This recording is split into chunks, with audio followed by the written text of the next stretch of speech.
Hello friends, welcome to my channel Creating Essence. I am Megan and I'm so glad you're here today. I wanted to share with you today our plans for my 5th graders homeschool curriculum for the 2018-2019 school year. My oldest son, Gabriel, is turning 10 this fall. He is twice exceptional. He has autism spectrum disorder and sensory processing disorder, and he is also pretty close to brilliant.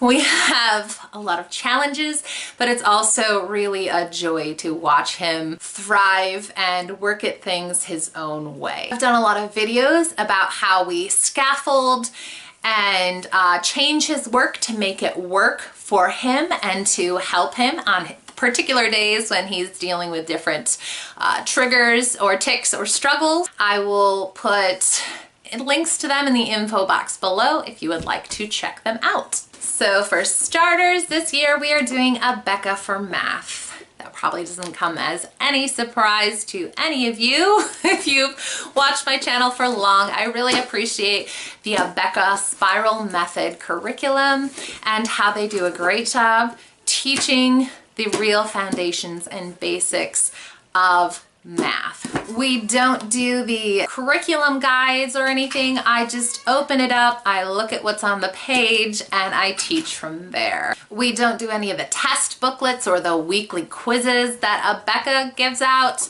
because I feel like I know my child and I watch him work, and when he knows it, he knows it. When he struggles, we know where to find more work to help him master those concepts. We also don't do every problem on every page. Becca, because it is spiral method, has a bit of redundancy. And now that's good for kids when they're struggling with something, but when they're not, it just makes them super bored really fast. And instead of boring my kid to pieces, I give them 1 or 2 problems of a particular type, and if they get it right, awesome, they're done. They don't need to do the other 6.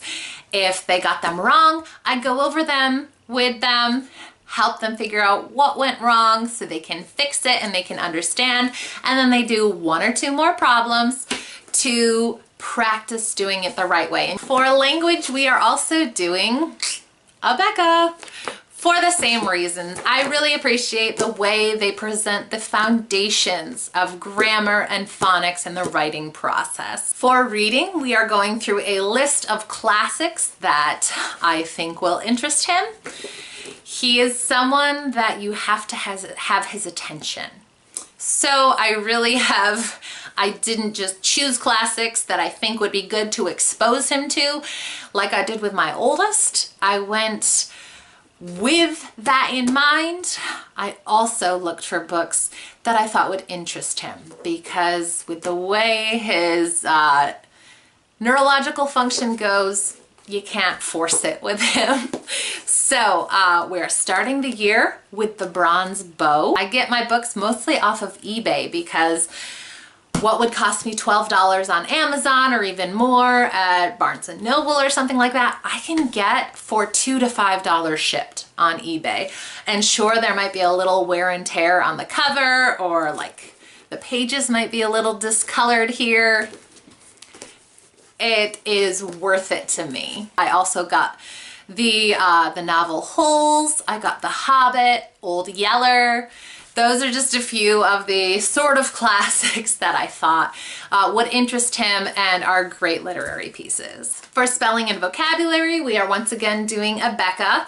How we do spelling differs by the child. For him, we tend to go on the first day of a new list, he reads through it, reads it aloud. I can help him with pronunciation or anything he gets stuck on. The second day, he writes them all out, as he does the third day. The fourth day, it really depends. We use Spelling City for games. I will load the spelling lists into there for him to play games with. Sometimes that's just really irritating to him. My other kids, when I plug their spelling list into Spelling City and they get 30 minutes on their tablet to play games on Spelling City, that's like the highlight of their homeschool day. And yet for him, some days that's super duper frustrating. He just wants to write it out and be done. We also sometimes do word searches, but for him, Again, sometimes that's just, it's too many letters looking at all at once, and it's really frustrating to him. So we have a lot of different strategies for helping him work through that, and sometimes he just writes them down and is done. For penmanship this year, we are going with transcribing the Bible. Each of my kids has one of these composition notebooks, and my older two will be given a single or two, if they're short enough, Bible verses to write down neatly in cursive in their composition notebook. A new subject for my son this year is going to be typing. We are using the Good and the Beautiful curriculum. He's starting with typing 1.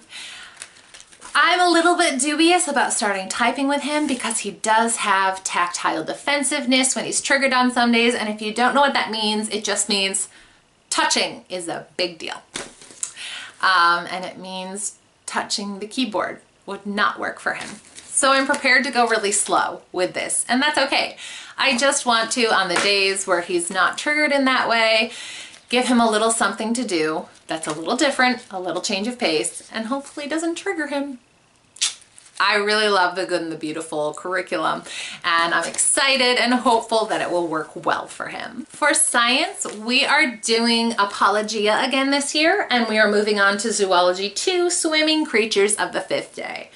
We are going with their notebooking this year, and my 5th grader will be using the junior notebook. I will be incorporating some of the regular notebooking practices with him, but I just don't want to push him too far. I am really okay with going under with him on some things, because other days he will get it and he will run and go so much higher than any expectation or any curriculum, and I'm okay with that. So as long as we cover the basics on the necessities, that's awesome. And for history, like with my 3rd grader, we will be doing Story of the World this year. I got the activity book with the book lists and reading lists and the audiobook, so that Mama gets a little break from reading history. There are also the 2 supplementary books that go along with that curriculum. The Kingfisher History Encyclopedia and the Usborne Book of World History. There's also a book list every single week of books you can get from the library to supplement and expand on those topics and learn even more that we will be utilizing. My 5th grader will also be working more on ASL using the ASL University webpage. Through LifePrint, they have a free curriculum that teaches the basics and the history and deaf culture of American Sign Language. All right, Gabe, what are you most excited about for 5th grade?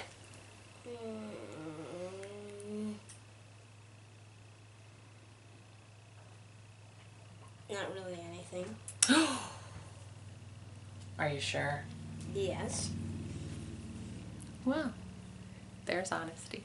What would you like to learn in 5th grade? I'm already smart enough. He is incredibly intelligent, and he can sometimes be a challenge to teach, but it is always worth it. Thank you so much for sticking around today, friends. If you like this video, what should they do? Give a thumbs up or subscribe. Subscribe to our channel for more videos like this. Bye-bye, friends.